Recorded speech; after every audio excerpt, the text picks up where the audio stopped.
अपने हाथों को उठाओ। Thank you Jesus. खुदावंद आज तेरा पवित्र आत्मा तेरे लोगों की ज़िंदगी में बड़े अजीब और गंभीर रीति के साथ कार्य करे।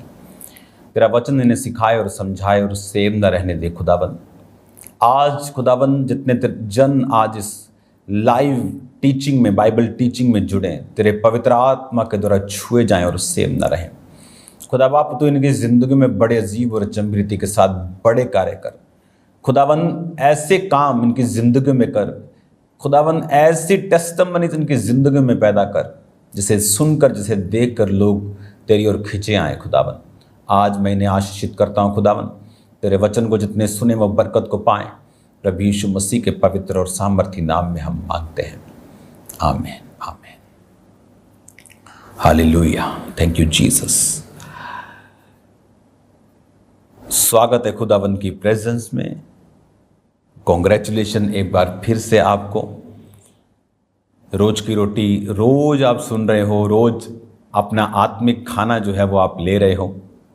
संडे और थर्सडे तो आप लेते ही थे, लेकिन रोज आप वचन को सुन रहे हो और रोज मेरे पास इतना समय मैं निकाल पा रहा हूँ कि आप डीप वर्ड जो संडे और थर्सडे जो प्रीचिंग होती है, लेकिन टीचिंग का समय है आज। रोज की रोटी में आप टीचिंग को ले रहे हो, आप उस गहरी स्टडी को ले रहे हो जो आपको परमेश्वर एक खाने के रूप में, एक कहते हैं अभी तक परमेश्वर ने कहा मैं तुम्हें दूध पिलाया, मैंने तुम्हें अन्न नहीं खिलाया। आप अब अन्न को खा रहे हो, आप एक हैवी मील को खा रहे हो, अब साबुत अनाजों को खा रहे हो, आप मीट को खा रहे हो, अगर आप वेज हो तो पनीर को खा रहे हो। हालेलुया। तो ये वचन आपको सेम नहीं रहने देगा। अभी हमने मत्ती की वंशावली पढ़ी जो 1 से लेकर 17 आयत तक थी। उसमें हमने पढ़ा कि क्यों इसहाक से याकूब क्यों हुआ, एसाव क्यों नहीं हुआ। उसमें मैंने आपको अलग अलग कुछ उदाहरण आपको दिए कि क्यों मनुष्य से जो गड़बड़ें हुई, हिजकिय्याह जो पैदा हुआ था, क्यों बंदी बना लिए गए इजरायली, मैंने फिर आपको वो बताया। यहूदा 3 आयत में लिखा वंशावली में मत्ती 1 की 3, यहूदा और तमार से फिरिस और जोहरा उत्पन्न हुए। तमार उसकी बहू थी, तमार उसकी पत्नी नहीं थी। लेकिन उसकी पत्नी कैसे बनी? क्योंकि उसके बड़े भाई ने उसका बड़ा बेटा मर गया, छोटा मर गया। लास्ट बेटे से वो शादी नहीं करना चाहता था उसकी, क्योंकि उसे लगता था ये भी मर जाएगा। तो बाद में ऐसी घटनाएं उसके साथ हुई कि उसको अपनी पत्नी उसे मानना पड़ा, और उससे फिर बाइबल कहती है फिरिस और जोहरा उत्पन्न हुए। क्यों वो उसकी पत्नी हुई? बच्चों की परवरिश गलत हुई, यहोवा के लेखे में दुष्ट थे तो मारे गए। दुष्ट क्यों थे? क्योंकि मां परमेश्वर में नहीं थी। मां प्रभु में क्यों नहीं थी? क्योंकि यहूदा अपने देश को छोड़ के कहीं और चला गया था। वो छोड़ के क्यों गया? क्योंकि अपने भाई को बेच दिया था।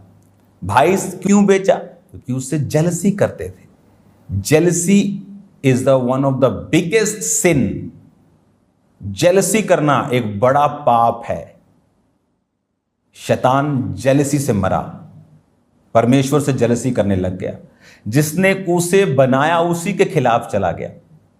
और आज भी आप देखते हो, जिस व्यक्ति को आपने ब्लेस किया वही आपके खिलाफ हो गया, तो आप समझ लो उसके पीछे शैतान है।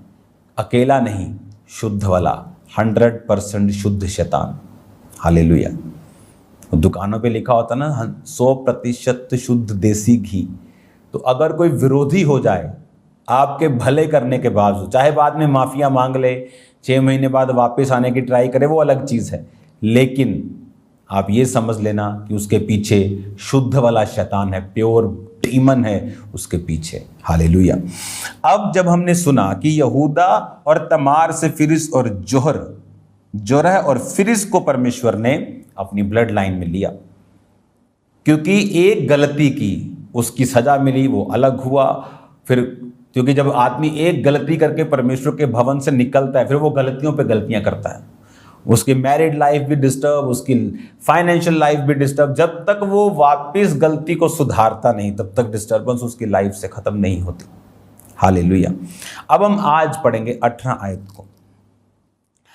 18 आयत में लिखा, यीशु मसीह का जन्म इस प्रकार से हुआ कि जब उसकी माता मरियम की मंगनी यूसुफ के साथ हो गई तो उनके इकट्ठा होने से पहले वो पवित्र आत्मा के ओर से गर्भवती पाएगी। उसका पति यूसुफ जो धर्मी था, उसे बदनाम नहीं करना चाहता था, उसे चुपके से त्याग देने का विचार किया। जब इन बातों की सोच में था तो प्रभु का स्वर्गदूत उसे सपनों में दिखाई दिया और कहा, है यूसुफ दाऊद के संतान, अपनी पत्नी मरियम को यहाँ लाने से मत डर, क्योंकि जो कुछ उसके गर्भ में है वो पवित्र आत्मा की ओर से है। अब यहाँ पर मरियम को जिब्राइल स्वर्गदूत दिखाई देता है। वो कहता है कि तेरे एक बेटा पैदा होगा, वो लोगों का उसके पापों से उद्धार करेगा। उसने कहा, मैं तो किसी पुरुष को जानती नहीं। जानती कहने का मतलब था कि उसके किसी पुरुष के साथ कोई रिलेशन नहीं है कि उसके बेबी हो। लेकिन प्रभु ने कहा कि ये बेबी रिलेशन वाला नहीं होगा, क्योंकि ये मेरा होगा। तो पवित्र आत्मा की ओर से तुझ पे सामर्थ उतरेगी और वो पवित्र जो पैदा होगा उसे जीसस बोलेगी, जीसस यीशु कहलाया जाएगा। तो बाइबल कहती है उसके पति को जब मालूम हुआ कि मेरी पत्नी मैरिज से पहले ही प्रेग्नेंट है, तो उसे तो मालूम नहीं था कि ये क्यों है, उसे तो गलत ही लगा होगा। और वो धर्मी था। आपको मालूम, यूसुफ के पास ये पावर थी लीगली कि वो मरियम के ऊपर पत्थर वार करवा सकता था। उसके पास लीगली पावर थी उसको हरास करने की, उसको चौक में ले जाके उसको घड़ीसने की, उसको बेइज्जत करने की, क्योंकि वो मांगा गया था, उसके साथ पक्का हो गया था, मंगनी हो गई थी। तो वो बखेड़ा खड़ा कर सकता था। लेकिन बाइबल कहती है वो धर्मी था। आज लोग धर्मी अपने आप को बोलते हैं और स्टेजों के ऊपर से दूसरे लोगों पर अटैक करते हैं और बोलते हैं मैं धर्मी हूं, मेरे ऊपर सबसे बड़ी सामर्थ है। हालेलुया। जोक मारते हो सबसे बड़ा। यहां पर एक व्यक्ति जिसके पास जेन्युइन रीजन है किसी को घड़ीसने का, और वो बाइबल कहती क्योंकि वो धर्मी था और उसको बदनाम नहीं करना चाहता था। अगर आप नए नियम में पढ़ेंगे तो बाइबल कहती है अपने भाइयों की बदनामी मत करो। ये तो वो था जिसके पास रीजन था बदनाम करने का। इमेजिन करो अगर किसी के पास रीजन भी नहीं है, फेक रीजंस हैं, jealousy is the main reason. इसका मतलब उन्होंने चोला तो डाल लिया है सदूकियों और फरीसियों का, और वो आत्मा में भी सदूकी और फरीसी हैं। आपकी स्क्रीन पर सदूकी फरीसी की फोटो आएगी अभी। सदूकी फरीसी इस तरह के दिखते थे। जब वो जाते थे तो अपनी प्रेजेंस दिखाते थे, कपड़े, शॉल, कि हम आए हैं बाइबल टीचर, हमें सिखा सकते हैं, रब्बी हैं हम। तो जीसस ने तब बोला था कि अपने धरती पर किसी को रब्बी मत कहना, बाप मत कहना। उसके कहने का मतलब वो नहीं था। उसके कहने का मतलब था कि यही लोग सिखा सकते हैं, ये बाप नहीं है, बाप स्वर्गीय पिता है। और अब आज आपको मैं क्या प्रीच करता हूं? मैं ये कहता हूं कि मैं ही सिखा सकता हूं, मैं बाप हूं, रब्बी हूं, या मैं ये कहता हूं जाओ और सुसमाचार सुनाओ? तो पौलुस कभी ना कहता कि मेरे स्पिरिचुअल सन तिमुथियुस इन बातों की ओर ध्यान दे। वो पौलुस कभी ना कहता कि तुम्हारे सिखाने वाले 10,000 भी हों, लेकिन सुसमाचार से मैं तुम्हारा पिता हुआ, क्योंकि मैंने तुम्हें सुसमाचार सुनाया है, मैंने तुम्हें जन्माया है आत्मा में। अगर शरीर में पिता है तो क्या आत्मा में नहीं होगा? जो कि आत्मिक जीवन असली है तो क्या उसमें नहीं होगा? जेलसी कि अपने आप को धर्मी कहना और दूसरे पे अटैक करना, ये शुद्ध शैतान है, मिलावट वाला नहीं, शुद्ध।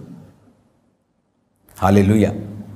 कहता वो धर्मी था, 19 आयत में उसे बदनाम नहीं करना चाहता, चुपके से कहता त्याग दूंगा। कि परिवार के लोग बैठेंगे, बात करेंगे, भाई साहब आपकी बेटी पहले से ऐसी है, ये कैरेक्टरलेस है, तो मैं इसे छोड़ता हूं, बखेड़ा खड़ा नहीं करना चाहता, मैं धर्मी हूं। धर्मी आदमी था वो, इसलिए खुदा ने उसे चुना था। किसी कोई और होता तो बखेड़ा खड़ा करता। आज लोग पुलपट पे से दूसरों को अटैक करते हैं। अब उनके पुलपट से फील नहीं आती कि वो लोग खुदा का काम कर रहे हैं। ऐसा लगता है कोई स्पेशल पर्पस के तहत ये लगे हुए हैं और खुदा उनको कामयाब नहीं करता। और जिसकी वो बुराई करने की कोशिश करते हैं वो 3 महीने में 10 गुना बढ़ जाता है। और खुदा एक चपेड़ लगाता है कि मैं इसके साथ खड़ा हूं, मैं इसको बढ़ा रहा हूं, मैं इसके संग हूं, लेकिन तुम्हारे संग नहीं। हालेलुया। अब यहां देखो परमेश्वर क्या कर रहा है कि वो धर्मी था और कहता बदनाम नहीं करना चाहता था। धर्मियों की ये आदत होती है, वो अपनी लड़ाई खुद नहीं लड़ते। आज तक मेरे ऊपर बनाएगी एक भी वीडियो मैंने नहीं देखी, मेरा रिकॉर्ड है। मुझे नहीं मालूम, मेरा कई बार कोई घर में आता है, कोई बाल काटने या कोई सामान देने या कोई कपड़े वाले या कुछ बंदा, वो बताता है ओ फलाना बंदा इंटरनेट पे क्या बोल। मैंने कहा कौन, मुझे मालूम नहीं भाई। वो ऐसा वो जलसी करते। मैं कहा मेरे को ये भी नहीं मालूम किसकी तू बात कर रहा है, कौन जलसी करता है, क्या जवाब देना है, मुझे कुछ नहीं पता। मुझे खुदा के साथ करेक्ट रहना है, वो मेरी चिंता है। दुनिया करेक्ट समझे वो मेरी चिंता नहीं है। खुदा मुझे रॉन्ग समझे और दुनिया के सामने मैं प्रॉफिट बन के घूमता रहूं, अंदर व्यभिचार करता रहूं, वो मेरे से नहीं होगा। मैं अंदर क्लीन करके अपने आप को बाहर जाना चाहता हूं। बुरे रह के अंदर सेवा करने से बेटर ये है कि सेवा ना करो अगर तुम अंदर करप्ट हो। हालेलुया। जब आप धर्मी हैं तो आपकी निशानियां होंगी धर्मी की। सदूकी और फरीसी का कपड़े अगर आप देखेंगे अगर स्क्रीन के ऊपर, तो सदूकी और फरीसी दिखने में धर्मी थे, लेकिन किसने चढ़ाया क्रूस पर जीसस क्राइस्ट को? अन्य जातियों ने, दूसरे धर्म के लोगों ने। यही धर्मी समझने वाले, अपने आप को धर्मी समझना और दूसरे को गुनाहगार समझना, उन लोगों ने। अपने आप को धर्मी और दूसरों को पापी समझना, उन लोगों ने। अपने ही यहूदियों ने जीसस क्राइस्ट को क्रूस पर चढ़ा दिया था। आपके कपड़ों से आपकी पहचान नहीं होती। यहां मैं टी शर्ट डाल के भी आपको वचन दे सकता हूं, उससे मुझे जज नहीं किया जा सकता।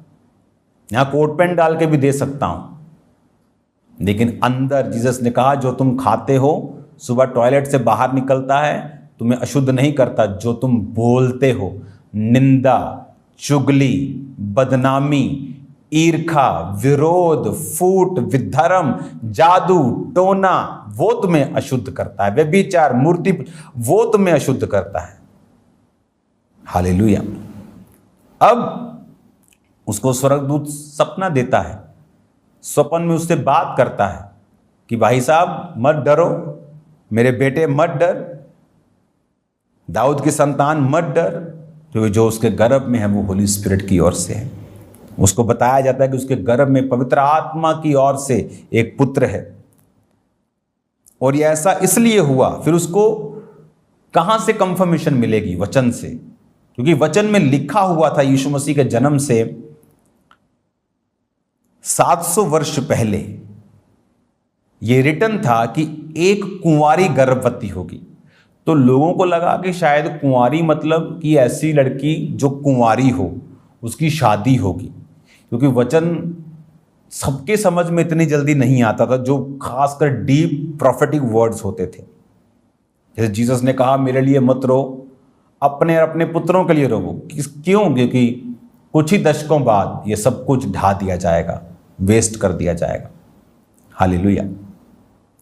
अब कहता 22 आयत में ऐसा इसलिए हुआ कि प्रभु के भविष्यद्वक्ता के द्वारा कहा गया था कि वह पूरा हो। देखो एक कुंवारी गर्भवती होगी और एक पुत्र जनेगी, उसका नाम इमैनुअल रखा जाएगा, जिसका अर्थ है परमेश्वर हमारे साथ। तो अब जो कंफर्मेशन थी बाय द होली स्पिरिट और by the messenger, by the angel and with the word of God, तो वर्ड ऑफ गॉड से भी उसको कंफर्मेशन थी कि हां यशाया में लिखा है कि कुंवारी गर्भवती होगी। उसको फिर समझ आया, ओके कुंवारी मतलब कुंवारी गर्भवती होगी, कि वो शादी नहीं करवाएगी लेकिन कुंवारी ही गर्भवती होगी, क्योंकि खुदा की ओर से वो गर्भ को धारण करेगी और पुत्र जनेगी, उसका नाम इमैनुअल रखा जाएगा। यानी वो परमेश्वर ही होगा जो पैदा होगा इंसानी जामे में, इंसानी रूप में। उसका नाम इसलिए इमैनुअल रखा जाएगा कि परमेश्वर हमारे संग, उसका नबी हमारे संग नहीं।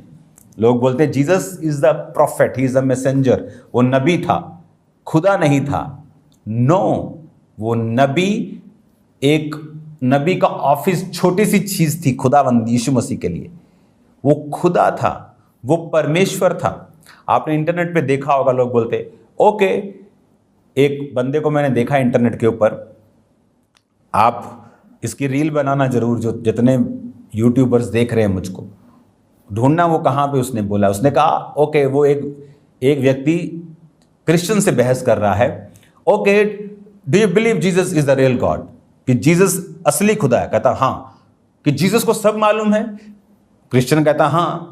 तो वो पद निकाल लेता है, वो अध्याय निकाल लेता है और बोलता है अगर जीसस को सब मालूम है तो उसने ये क्यों कहा कि मुझे भी नहीं मालूम कि मैं कब आऊंगा धरती पर तुम्हें लेने के लिए वापिस, पिता को मालूम है। उसने कहा फिर जीसस अगर खुदा है तो उसे मालूम क्यों नहीं है?